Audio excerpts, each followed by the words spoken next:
Assalamualaikum. I am Hafza Alizaiku from Desert Osaiki. Today we discuss about on social cognition. How we think about the social world. Firstly, we discuss on what is social cognition. Social cognition क्या है? Social cognition is derived from two words. First is social, the second one is cognition.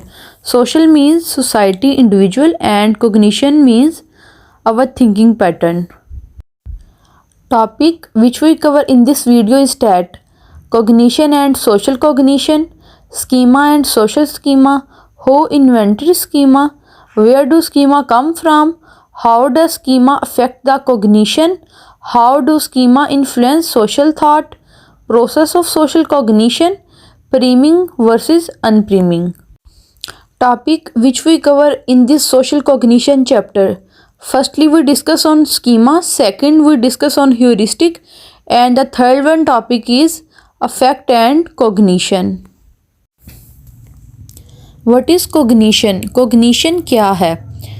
The mental action or process of acquiring knowledge and understanding through thought, experience and the senses. Thought हमारे ख्यालात जो होते हैं, experience जो past experience गुजर चुके हैं, and the senses जो बेसिकली ह्यूमन 5 सेंसेस होती हैं. सेंसेस, एक्सपीरियंस एंड थॉट की बेस के ऊपर किसी चीज़ को अंडरस्टैंड करना और नॉलेज हासिल करना, इस प्रोसेस को कोग्निशन कहा जाता है. What is social cognition? Social cognition is a subtopic of various branches of psychology that focus on how people process, store and apply information about other people and social situation.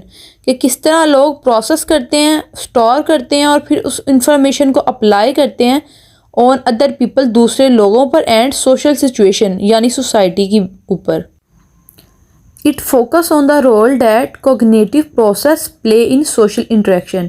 जिस तरह का पहले हम cognition में पढ़ा है कि thought और past experience जो हमारे गुजर चुके हैं और senses की बेस पर knowledge acquire करना, उसे cognition कहते हैं. इसी तरह हमने social cognition में देखना है कि लोग किस तरह process करते हैं, store करते हैं और apply करते हैं information को on other people and social situation, यानी कि सोसाइटी के अंदर लोग किस तरह इंफॉर्मेशन को अप्लाई करते हैं और किस तरह सोसाइटी से इंफॉर्मेशन जो है वो प्रोसेस करते हैं.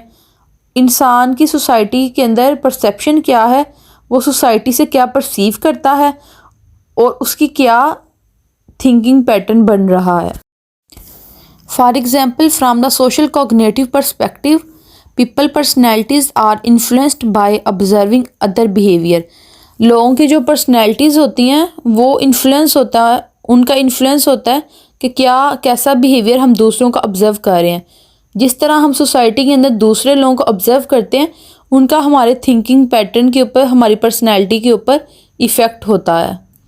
For example, are teenager goes to a party. एक टीनेजर जो है वो पार्टी पर गया है. Notice that the people who are drinking alcohol are slurring their speech and being more argumentative and louder than those who were not drinking alcohol.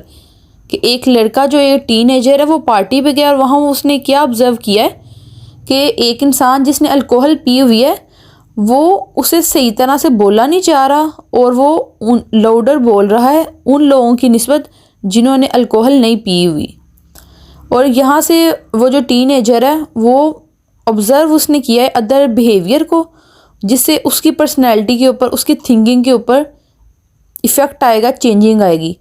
Social cognition यानी उसने society के अंदर एक ये चीज़ देखी, एक फैक्टर देखा कि अल्कोहल का थिंकिंग के ऊपर, अल्कोहल का एक इंसान के ऊपर क्या इफ़ेक्ट हो रहा है, तो उससे उसकी थिंकिंग के अंदर चेंजिंग आ जाएगी. वो वैसा स्कीमा बना लेगा अपना कि ड्रिंकिंग करने से एक इंसान जो है उसको ये सिचुएशन पेश आ सकती है. The second one example is social cognition involves the active interpretation of event. Social cognition के अंदर interpretation of event involve होता है. Event जिस तरह हमने लास्ट एग्जाम्पल में देखा है कि एक इंसान ने इवेंट को ऑब्जर्व किया है और उसकी थिंकिंग पैटर्न के ऊपर, उसकी कोग्निशन के ऊपर इफेक्ट हुआ है। As a result different people may draw different conclusion about the same event. Event same होता है लेकिन हर लोग जो होते हैं, हर एक की राय उस एक इवेंट के बारे में डिफरेंट होती है। When Indira smiles at Robert, he might think that she is romantically attracted to him, whereas she think that she is just being friendly। यानी एक पर्सन जो है वो दूसरे को देख के स्माइल कर रहा है, उसका मतलब दो लोग जो है वो डिफरेंट तरीके से लेंगे। एक कहेगा कि वो एक दूसरे के साथ रिलेशनशिप में है, वो इसलिए इस तरह एक दूसरे को स्माइल पास कर रहे हैं, और जबकि जो दूसरा पर्सन होगा वो उसी पिक्चर को अपने तरीके से ऑब्ज़र्व करेगा और वो उसको कहेगा कि वो आपस में फ्रेंड है इसलिए वो स्माइल पास कर रहे हैं। इवेंट सेम होगा लेकिन हर एक का उसके बारे में अलग राय होगी, अलग कंक्लूजन होगा, अलग ओवरव्यू पॉइंट होगा। Social thinking equal to social cognition, यानी जो सोशल थिंकिंग है हमारी वही हमारा सोशल कोग्निशन है। जो हम थिंक करते हैं यानी ऑब्जर्व करके जो हमारे थिंकिंग पैटर्न होता है, और थिंकिंग पैटर्न ही बेसिकली जो होता है वो कोग्निशन होता है। ये कुछ पिक्चर दी गई हैं जो कि हमारी थिंकिंग से हैं, कि ये डिफरेंट पिक्चर्स दी गई हैं और ये डिपेंड करती हैं हर एक इंसान के थॉट के ऊपर।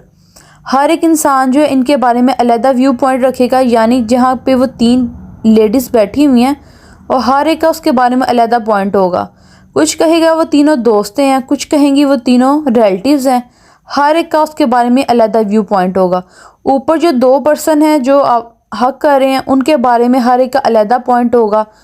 कुछ कहेंगे कि वो सिबलिंग्स हैं और कुछ कहेंगे कि वो रिलेशनशिप में हैं। हर एक का अपना अपना अलग व्यू पॉइंट है।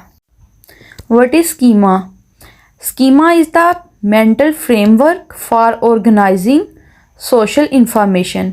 स्कीमा जो है वो एक मेंटल फ्रेमवर्क है जो कि यानी कि एक मेंटल फ्रेम, हमारे दिमाग के अंदर एक फ्रेम बैठा होता है, उसके अंदर हमने इंफॉर्मेशन ऑर्गेनाइज की होती है।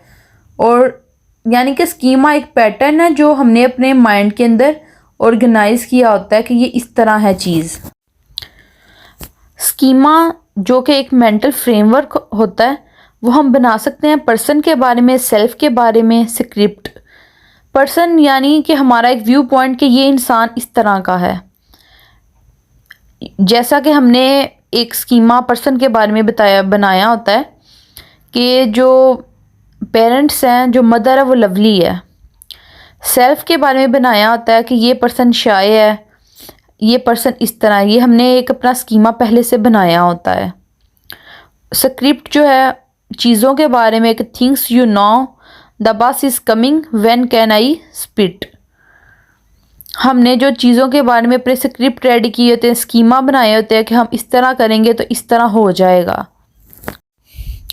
Definition of schema: mental structures that an individual uses to organize knowledge and guide cognitive process and behavior। कि मेंटल स्ट्रक्चर जो है उसके अंदर ऑर्गेनाइज किया था नॉलेज को, जो गाइड करता है हमारे थिंकिंग पैटर्न यानी कोग्निटिव प्रोसेस को, जिसकी बेस के ऊपर हम अपना बिहेवियर शो करवाते हैं। यानी अगर हमने एक स्कीमा बनाया हुआ है ऑलरेडी कि एक इंसान, ये जो हमारा दोस्त है, ये जानबूझ के लेट आता है, तो कभी इस तरह भी हो सकता है कि एमरजेंसी हो जाए और वो वाकई लेट हो, लेकिन हमने वैसे ही अपना स्कीमा बनाया हो कि ये पर्सन जो झूठ बोल रहा है ये जानबूझ के लेट हुआ है, और हम स्कीमा की बेस के ऊपर उसके साथ वैसा बिहेवियर शो करवाएंगे। For example, when a fire alarm goes off you should leave the building. जब फायर अलार्म बजता है तो हर एक का स्कीमा ऑलरेडी बना हुआ है कि कोई एमरजेंसी होगी और हमने बिल्डिंग से बाहर निकलना है। This might seem like common sense but at one point you did not know what such a signal meant. वैसे तो ये कॉमन सेंस है कि हमें पता हो अगर एमरजेंसी होगी तो हमने बिल्डिंग से बाहर जाना है, लेकिन हमें ये किस तरह पता चलेगा कि ये सिग्नल बजना है तो हमने बाहर जाना है। You learned through experience and retain the information through schema. वो हमें इस तरह पता चलेगा कि हमने पास्ट एक्सपीरियंस से वो सीखा होगा और वैसा हमने अपना स्कीमा बनाया होगा ऑलरेडी। जब हमारे माइंड में ऑलरेडी वो स्कीमा बना होगा कि इस तरह का सायरन की आवाज़ आनी है, यानी एमरजेंसी होगी और हमने बिल्डिंग से बाहर जाना है, तो जब अलार्म बजेगा, कोई एमरजेंसी होगी, तो हम उसी वक्त बिल्डिंग से बाहर चले जाएंगे। पहले हमने डिस्कस किया है कि स्कीमा क्या है, जो कि एक मेंटल फ्रेमवर्क है जो ऑलरेडी हमने बनाया होता है एक्सपीरियंस की बेस पे। अब हम डिस्कस करने लगे हैं सोशल स्कीमा कि सोशल स्कीमा क्या है। Uh cognitive structure of organised information और representation about social norms and collective pattern of behaviour within society. Social norms और कलेक्टिव पैटर्न जो होते हैं, जो सोसाइटी के अंदर हम देखते हैं, उसकी बेस के ऊपर हमने जो स्कीमा बनाया था। यानी हर एक जो सोसाइटी होती है उसकी अपनी एक नॉर्म्स होती हैं, एक वैल्यूज़ होते हैं, एक रूल्स होते हैं। हमने सोसाइटी को देख के जो स्कीमा बनाया था। सिंपल स्कीमा वो है जो हमने ऑलरेडी अपना बनाया हुआ है। सोशल स्कीमा वो है कि जो हमने सोसाइटी से, जो सोसाइटी की नॉर्म्स के ऊपर बेस करता होगा, सोसाइटी को देख के जो हमने स्कीमा बनाया होगा अबाउट सोसाइटी, और हम उस पर वैसा बिहेवियर शो करवाएंगे, उसको कहते हैं social schema. For example, social schema which help us understand how to behave in different social situation. Social schema जो होगा वो हमें इंफॉर्मेशन देगा, हमें नॉलेज प्रोवाइड करेगा, अंडरस्टैंडिंग देगा कि हमने डिफरेंट सोशल सिचुएशन के अंदर किस तरह बिहेव करना है। For example, if an individual plans to see a movie, their movie schema provide them with the general understanding of the type of social situation to expect when they go to the movie theater.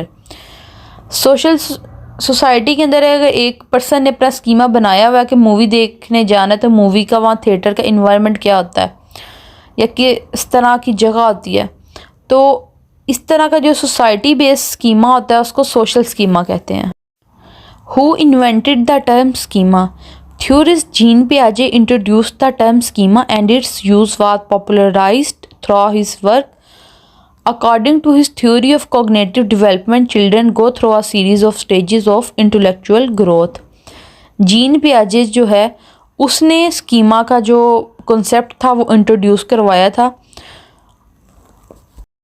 Who was Jean पियाजे? Jean पियाजे कौन था? Gene पियाजे एक Swiss psychologist था जिसने systematic study की थी of the acquisition of understanding in children. उसने चिल्ड्रन के ऊपर स्टडी की थी, जो कि जीन पियाजे की एक थ्योरी है, कॉग्निटिव थ्योरी। व्हेन डिड पियाजे क्रिएट स्कीमा? पियाजे ने स्कीमा का जो कंसेप्ट था वो कब इंट्रोड्यूस करवाया? 1952। जीन पियाजे वो was credit with the first cognitive development theory of schemas popularized this ideology. Schema में हम दो कंसेप्ट को स्टडी करेंगे, assimilation and accommodation. What is assimilation? Assimilation is the process of using or transforming the environment so that it can be placed in pre-existing cognitive structure. यानी जो knowledge हमारे पास है हमने उसके अंदर और नॉलेज को ऐड करना है और अपने नॉलेज को इन्हेंस करना है। For example, children learn math in stages. एक बच्चा जो है मैथ जो है स्टेजेस में सीखता है। पहले वो काउंटिंग वैसे सीखता है, फिर वो टेबल याद करता है और फिर वो अलजबरा और इस तरह फर्दर वो अनोवा तक पहुंचता है। जबकि इसके बरक्स अकोमोडेशन क्या है? Accommodation is the process of changing cognitive structure in order to accept something from the environment. Assimilation में ये था कि हमने जो हमारे पास जो नॉलेज है उसके अंदर और नॉलेज ऐड करना है और अपना स्कीमा को इन्हेंस करना है। अकोमोडेशन में क्या है कि जो नॉलेज हमारे पास ऑलरेडी है हमने उसमें चेंजिंग लेके आनी है। फॉर एग्जाम्पल, चाइल्ड में have a schema for bird feathers and flying and then they see a plane with also flies but would not fit into their bird schema. एक बच्चा जब वो परिंदे को देखता है तो वो कहता है इसके फीचर्स यानी इसके पर हैं और वो क्या कर रहा है, उड़ रहा है। और जब वो एक हवाई जहाज़ को देखता है तो वो देखता है कि इसके भी पर हैं तो ये भी उड़ रहा है। लेकिन आहिस्ता आहिस्ता उसे पता चलता है जब उसका स्कीमा चेंज होता है, वो अपने स्कीमा में अकोमोडेशन यानी चेंजिंग लेके आता है, तब्दीली लेके आता है कि ये एरोप्लेन है और ये बर्ड है। असीमिलेशन जिसमें हम नॉलेज को गेन करते हैं, इक्विलिब्रियम स्टेज के ऊपर लेके आते हैं। फिर अगर हम न्यू सिचुएशन को देखते हैं और हमारे पास उसका नॉलेज नहीं होता तो जो इक्विलिब्रियम स्टेज होती है वो डिस में चेंज हो जाती है, डिसइक्विलिब्रियम में, और तब हम उसके अंदर चेंजिंग लेके आते हैं, अकोमोडेशन लेके आते हैं और न्यू स्कीमा बना लेते हैं, और इस तरह ये प्रोसेस जो है वो रिपीट होता है। Where do schema come from, schema कहाँ से आता है, कहाँ से बनता है? Schema are developed based on information provided by life experience and are then stored in memory. जो हमारे पास्ट एक्सपीरियंस गुजरे होते हैं उनकी बेस के ऊपर हमारे पास स्कीमा बनता है और वो हमारी मेमोरी के अंदर स्टोर होता है। Our brains create and use schema as a shortcut to make future encounters with similar situation easier to navigate. जब एक सिचुएशन को हम देखते हैं और उसके बारे में हमारा स्कीमा बन जाता है, तो नेक्स्ट टाइम जब हमें वैसी सिचुएशन पेश आती है तो हमारा स्कीमा ऑलरेडी बना आता है, जिसकी वजह से हम इजीली जो है सिचुएशन में मूव ऑन कर जाते हैं। How does schema affect cognition, schema हमारे कोग्निशन के ऊपर किस तरह अफेक्ट करता है, यानी कि स्कीमा जो कि मेंटल फ्रेमवर्क है वो हमारे थिंकिंग पैटर्न के ऊपर किस तरह असरअंदाज होता है। Schemas can influence cognition is that they can affect our ability to comprehend new information, यानी ऑलरेडी जो हमारा स्कीमा बनाता है वो हमें हेल्प करता है इंफॉर्मेशन से डील करने के लिए। When we are expose to new information we relate it to our existing knowledge. जब हम कोई चीज़ देखते हैं, कोई न्यू इन्फॉर्मेशन देखते हैं, हम उसे जो एग्जिस्टिंग नॉलेज जो हमारे पास पहले से प्रीवियस नॉलेज मौजूद होता है, हमारा स्कीमा बनाता है, हम उसे उसके साथ रिलेट करते हैं। And this can improve our comprehension of that information, और वो हेल्प करता है हमें न्यू इन्फॉर्मेशन से डील करने के लिए। इस तरह जो कॉग्निशन है वो हमारा स्कीमा की वजह से इफ़ेक्ट करता है, यानी स्कीमा ऑलरेडी मौजूद होता है हमारे थिंकिंग पैटर्न में, जो कि हेल्प करता है हमारी, जब हम न्यू इन्फॉर्मेशन को देखते हैं तो हम उसे रिलेट करते हैं एग्जिस्टिंग नॉलेज के साथ, जो कि हमें हेल्प प्रोवाइड करता है। How do schema influence social thought, when things are rapidly changing, our new information is coming in quickly, people do not usually have to spend a great deal of time interpreting it। यानी जब हम एक new information हमारे पास आती है तो हमारा ज़्यादा टाइम नहीं लगता उसे इंटरप्रेट करने में। Because of the existing schemas people are able to assimilate this new information quickly and automatically. जब न्यू इन्फॉर्मेशन आती है तो उसे जो एग्जिस्टिंग नॉलेज होता है उसके साथ मैच करते हैं ऑटोमेटिकली, और ज़्यादा टाइम नहीं लगता, और जो न्यू इन्फॉर्मेशन होती है वो इजीली अंडरस्टैंड हो जाती है। Schema influence 3 basic process of social cognition. The first one is attention, the second one is encoding, the third one is retrieval. हमें 3 बेसिक पॉइंट्स बताए गए हैं कि जिनकी बेस के ऊपर स्कीमा बनता है। The first one is attention. Attention refers to the information we notice, वो इन्फॉर्मेशन जिसके ऊपर हम तवज्जो देते हैं। For example, listening carefully to what someone is saying while ignoring other conversation in the room. यानी अगर हम किसी रूम में बैठे हुए हैं और हम बाकी सब चीज़ों को छोड़ के जो एक चीज़ की तरफ प्रॉपर अटेंशन देंगे,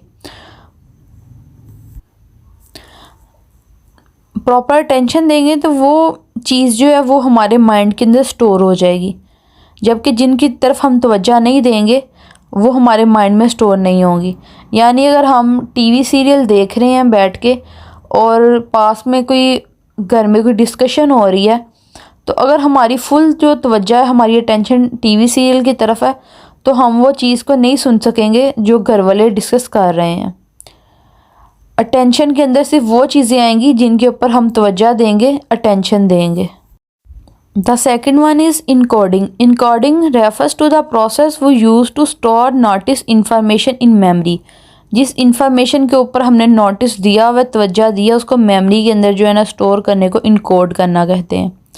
For example, you are presented a list of words, each shown for 1 second. You would be able to remember if there was a word that was written in all capital letter, or if there was a word written in italics।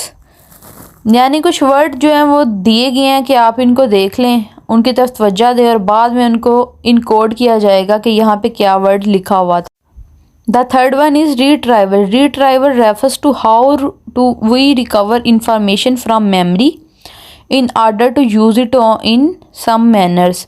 यानी जिस चीज़ पे हमने attention दी है उसके बाद encoding में हम उसे मेमोरी में स्टोर करेंगे और रिट्राइवल में हम उस जो इंफॉर्मेशन होगी उसको दोबारा से यूज़ करेंगे कुछ वर्क के लिए। For example, taking a multiple choice quiz requires that you recognize the correct answer out of a group of available answer। तो जो उसने अपनी मेमोरी के अंदर स्टोर किया होगा उसे वो रिट्राइव करेगा। यानी ये एक कंप्लीट प्रोसेस है स्कीमा बनने का। फर्स्टली अटेंशन, दूसरा जिस चीज़ के ऊपर अटेंशन दिया उसे मेमोरी के अंदर स्टोर करना, इनकोड करना, और रिट्राइवल बाद में जो इंफॉर्मेशन स्टोर की हुई है उसे यूज़ करना। प्रीमिंग, what is प्रीमिंग? Priming or the priming effect occurs when an individual aspires to a certain stimulus।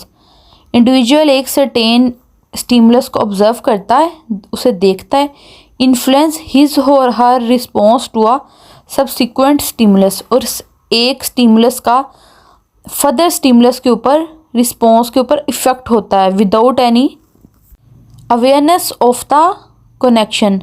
These stimuli are often related to words or images that people see during their day-to-day lives। Basically प्रीमिंग वो है कि एक stimulus जो है उसका दूसरे stimulus के साथ रिलेशन हो, एक स्टिमुलस जो है वो दूसरे स्टिमुलस के ऊपर इन्फ्लुएंस कर रहा हो, डिपेंड कर रहा हो। जैसा कि फॉर एग्जांपल अगर हम एक कलर ले लेते हैं येलो, तो हमारे माइंड में आएगा कि येलो से क्या चीज़ बनती है, तो हम देखेंगे कि येलो से बनाना आता है। फिर अगर हम बनाना पे फोकस करेंगे, हम कहेंगे बनाना क्या, बनाना फ्रूट है। बनाना फ्रूट पे आएगा तो हमारे माइंड में डिफरेंट फ्रूट आ जाएंगे, एप्पल, ऑरेंज। फिर हम देखेंगे कि ऑरेंज की शेप क्या है, तो हम शेप पे चले जाएंगे कि ऑरेंज की शेप जो है वो सर्कल शेप आ रही है। इस तरह एक स्टिमुलस जो है वो हमें फर्दर आगे इंफॉर्मेशन प्रोवाइड कर रहा है। यानी हम एक कलर येलो कलर पे थे और उससे हम सर्कुलर पे चले गए हैं, यानी बनाना से हम राउंड शेप पे चले गए। एक स्टिमुलस जो है वो हमें फर्दर नॉलेज दे रहा है और हम आगे मूव ऑन कर रहे हैं। इसको कहते हैं प्रीमिंग। अनप्रीमिंग, जो कि प्रीमिंग के बिल्कुल बरअक्स है। Unpriming is a decrease in the influence of primed knowledge. ये प्रीम्ड नॉलेज के इन्फ्लुएंस में डिक्रीशन करेगा।